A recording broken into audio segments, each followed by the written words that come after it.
참으로 좋으신 그리고 선하신 우리 하나님 아버지 감사합니다. 늘 우리가 아버지 하나님 앞에서 바르지 못할지라도 우리를 끌어안아 주시고 또 보듬어 주시고 우리를 하나님의 바른 길로 인도하시니 참으로 감사합니다. 오늘도 아버지 하나님, 하나님의 전으로 나왔습니다. 특별히 2024년도 첫 번째 새벽 예배로 주님 앞으로 나왔습니다. 우리 한 사람 한 사람 여러 가지 많은 기도 제목이 있지만 올 한 해도 예수님만을 쫓는 참된 예수의 제자로 하나님만을 바라보는 참된 하나님의 자녀로 그리고 하나님의 도구로 사람들의 어부가 될 수 있도록 성령 하나님께서 인도하여 주시옵소서. 감사합니다. 예수님의 이름으로 기도드립니다. 아멘. 마가복음 1장 16절에서부터 34절로 주의 말씀을 증거합니다. 우리 다 함께 보시겠습니다. 능력받는 새벽기도, 응답받는 새벽기도, 성령과 함께하는 새벽기도. 할렐루야. 아멘.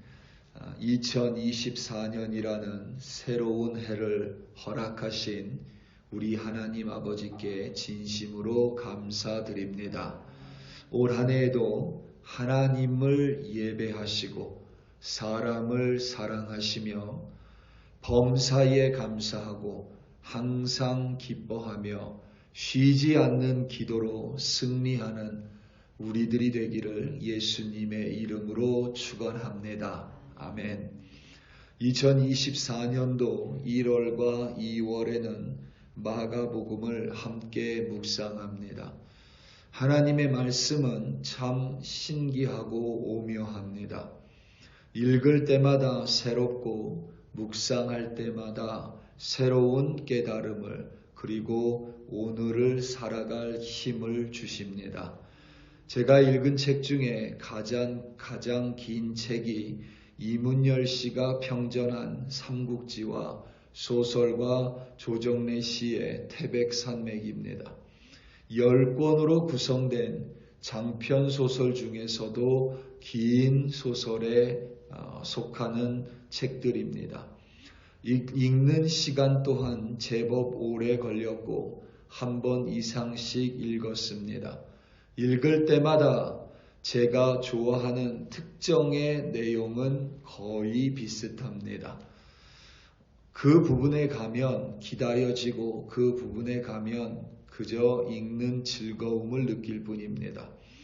어떤 새로움이라기보다는 전에 읽고 재미있었던 흥미로운 부분을 다시 읽으며 또 비슷한 즐거움을 느낄 뿐입니다. 하지만 성경은 그렇지가 않습니다. 읽어도 새롭습니다. 읽어도 제가 모르는 내용들이 가득 차 있습니다. 묵상을 하고 묵상을 해도 묵상할 때마다 새로우며 오늘을 살아갈 진리와 힘과 깨달음을 일깨워 주십니다. 마가복음은 총 16장으로 구성되어 있어 다른 복음서에 비해서 길이가 짧습니다. 그나마도 뒷부분은 후대에 붙여졌기 때문에 그 부분을 제외하면 총 16정도 채 되지 않습니다. 복음은 영어로 굿뉴스, 좋은 소식이라는 뜻입니다. 무릇 사람이란 존재에게는 죽음이라는 해결하지 못하는 우리의 어려움과 문제가 있습니다. 인류의 역사 속에서 누구도 다룰 수 없는 문제였습니다. 미지의 세계이고 그만큼 사람에게는 항시 두려운 문제입니다. 복음서는 바로 그 죽음을 해결해 주신 예수에 관한 이야기이기에 그보다 더 좋은 소식이 사람에게는 있을 수가 없습니다. 따라서 그 소식을 우리는 굿뉴스, 복음이라고 부릅니다. 나아가 죽음뿐만 아니라 삶에 대하여 어떻게 살아야 할지 알려주기에 복음서보다 더할 나위 없이 좋은 소식은 사람에게 존재하지 않습니다. 마가복음은 그 이름이 알려주듯이 마가에 의해서 쓰여진 복음서입니다. 여기서 마가는 예수의 12 제자 중에 한 명이 아니라 마가 요한이라 불리는 초대교회의 신자입니다. 성경에서는 마가라 하는 요한이라 기록했고 그는 초대교회의 신자였으며 그의 어머니의 이름은 마리아였고 마리아의 집에서 초대교회의 신자들이 함께 모여 하나님을 예배하고 기도하고 성찬 예식을 했다라는 성경의 기록이 있습니다. 일반적으로 우리에게 마가의 다락방으로 알려져 있고 십자가 사건 전 6월절 만찬을 예수께서 가지신 장소, 오순절 십자가 후에 부활 후에 오순절 성령 강림 사건으로 마가의 다락방을 알고 있는데 이는 사실 성경에서 정확하게 명시하고 있는 사실이 아니라 추론에 의한 결과물입니다. 그보다는 마가라 하는 요한은 바울 사도를 수리아 안디옥 교회로 데려와 동역한 바나바의 사촌임이 분명함을 증거하고 바울과 바나바의 1차 전도 여행 중 이 마가라 하는 요한이 조력자였으며 하지만 전도 여행의 중간에 돌아간 인물이며 후에 바울 사도와의 관계가 회복되어 바울 사도에게 도움이 됐었던 존재, 나아가 베드로 사도에게 아들과 같은 이라고 성경은 마가 요한을 묘사하고 있습니다. 베드로 사도와 함께 마가 요한이 로마에 있을 때에 베드로의 입에서 나오는 예수에 대한 기록을 마가 요한이 글로 적어 남긴 기록이 바로 마가복음입니다. 베드로 사도의 성향처럼 굵직하고 간단하며 명료하게 기술되어 있습니다. 학자들에 의하면 이 마가복음이 다른 복음서에 비하여 가장 먼저 기록됐고 그 후에 마태복음과 누가복음이 마가복음의 내용을 중심으로 기술됐다라고 여깁니다. 그리하여 마태복음과 마가복음 그리고 누가복음을 같은 관점으로 쓰여졌다 하여 공간복음이라 명명했습니다.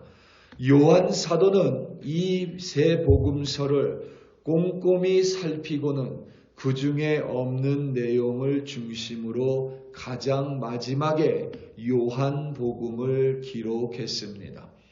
마가복음의 처음은 선지자 이사야의 예언의 성취로 세례 요한을 가장 먼저 언급했습니다. 그리고 예수께서 세례 요한에게 와 세례를 받으시고 무트로 올라오실 때에 사랑하는 아들을 기뻐하신다는 하나님 아버지의 음성과 성령이 비둘기같이 임했음을 마가 요한은 명명하게 기록했습니다.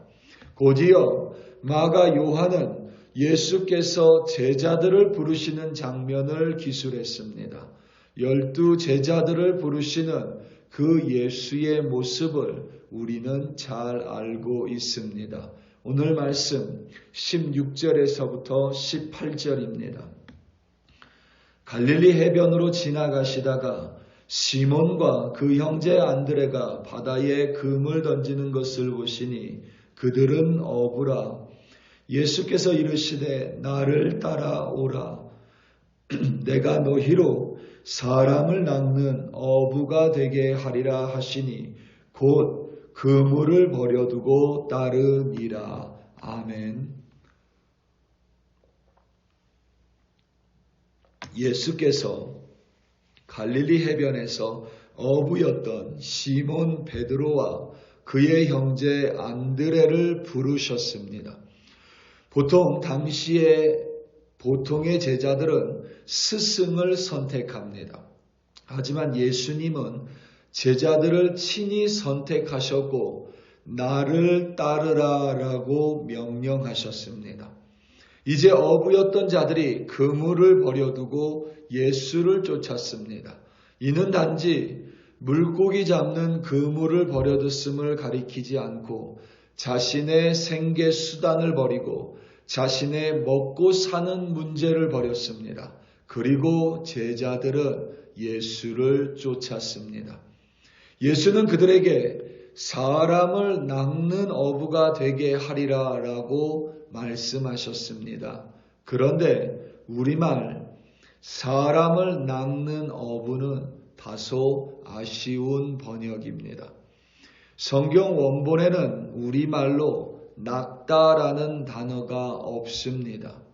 번역을 하면서 추가된 단어입니다. 오히려 원전 그대로 해석하면 사람을 낚는 어부가 아니라 사람들의 어부입니다. 이는 많은 차이가 있습니다. 사람을 낚는 어부라 하면 내가 주체가 되어서 내가 무엇을 하고 내 힘과 내 능력과 내 인내함으로 내 시간을 쓰고 내 에너지로 내 주체가 되어 내가 사람을 낚는 것과 같은 뉘앙스가 있습니다. 그런데 이 부분은 그런 의미가 아닙니다. 사람들의 어부라 함은 사람에게 속한 어부입니다. 곧 사람들을 위한 어부가 되라는 것입니다. 내가 무엇을 하라는 것이 아니라 사람을 위해서 친히 예수의 통로가 되는 어부가 되라는 뜻입니다. 사람들을 위한 어부, 사람을 위한 통로가 되는 어부, 사람들에게 하나님의 도구가 되는 어부가 되라는 뜻입니다. 성경에서 우리가 믿음의 선배라고 부르는 이들은 모두 자신이 주체가 되어서 사람을 낚는 자들이 아니라 하나님의 도구가 되어 사람들을 위하여 자신을 내려놓은 사람들의 어부였음을 우리는 반드시 기억해야만 합니다. 마가복음을 기술한 마가 요한, 그의 어머니 마리아, 바울 사도, 바나바, 베드로 사도, 안드레 사도, 요한 사도는 모두 스스로 자신이 원하는 사람을 낚는 자들이 아니라 하나님의 손에 붙잡힌 사람을 위한 사람들의 어부가 됐습니다. 중요한 사실은 그들이 사람들의 어부가 됐을 때에 하나님은 그들이 버렸던 그들의 삶을 책임져 주셨습니다. 오늘 말씀 마지막 부분에 29절에서부터는 예수님께서 사람들을 고치시는 장면이 기록되어 있는데 그 중에 30절은 시몬 베드로의 장모의 열병에 대해서 기록했습니다.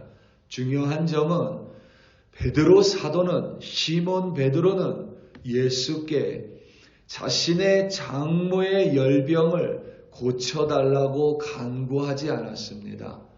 장모의 열병은 여러분 지금처럼 페니실린이 개발되어서 발견되어서 항생제를 먹으면 사라지는 병이 아닙니다. 당시의 열병은 죽음으로 인도할 수 있는 큰 질병이었습니다. 그런 질병에 걸린 시몬의 장모를 예수께서는 베드로의 간구가 없었음에도 불구하고 친히 책임져 주시고 그의 열병을 고쳐주시고 깨끗하게 낫게 해 주셨습니다. 시몬 베드로가 자신의 삶을 사람들을 위한 어부로 예수께 드렸던 까닭입니다. 우리 사랑하는 성도 여러분, 우리는 예수를 쫓으면서 내가 무언가를 크게 해야 한다라고 어떠한 압박감이나 때로는 그러한 강력한 내 안에 무언가의 어려움을 겪고 때로는 번아웃을 느낄 때도 있습니다. 하나님은 사람을 낚는 어부가 아니라 사람들을 위한 어부가 되라고 말씀하셨습니다.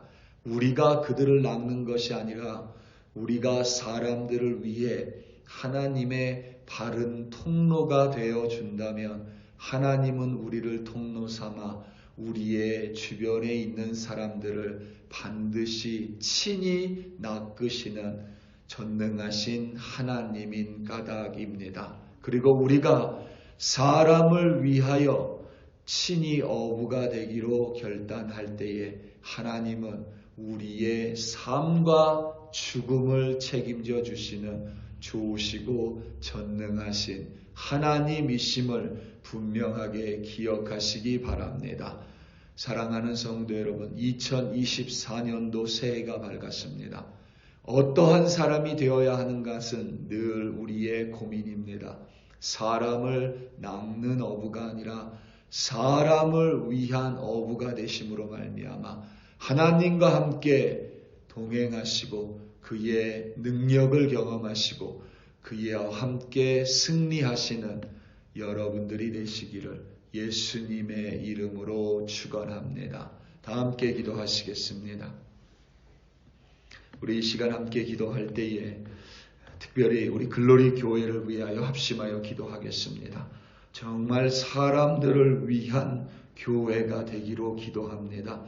사람들을 위한 교회가 된다라는 것은 사람의 중심이 아니라 하나님이 중심되어서 하나님과 함께 사람들을 살리는 도구가 된다라는 교회입니다. 우리 이 시간 함께 주여 한번 부르시고 우리 글로리 교회가 사람을 위한 어부 되게 해달라고 다 함께 주여 한번 부르시고 합심하여 기도합니다. 주여 할렐루야 할렐루야 할렐루야. 하나님 아버지 참으로 감사하고 또 감사하고 또 감사하고 감사하며 주님 앞으로 나아갑니다. 2024년도 새해를 허락하시고 하루하루를 살아갈 수 있는 호흡으로 우리를 붙들어 주시니 참으로 감사합니다. 매일을 살아가는 호흡을 주셨으니 그 호흡으로 나를 위한 것이 아니라 사람들의 어부가 되는 우리 한 사람 한 사람 되게 하여 주시옵소서. 특별히 아버지 하나님 2024년도 우리 글로리 교회가 하나님 보시기에 필요하기에 2024년도에도 우리 교회가 건재하게 서 있을 수 있음을 고백합니다. 그래야 아버지 하나님 우리 교회가 사람들을 위한 어부된 교회가 되기 원합니다.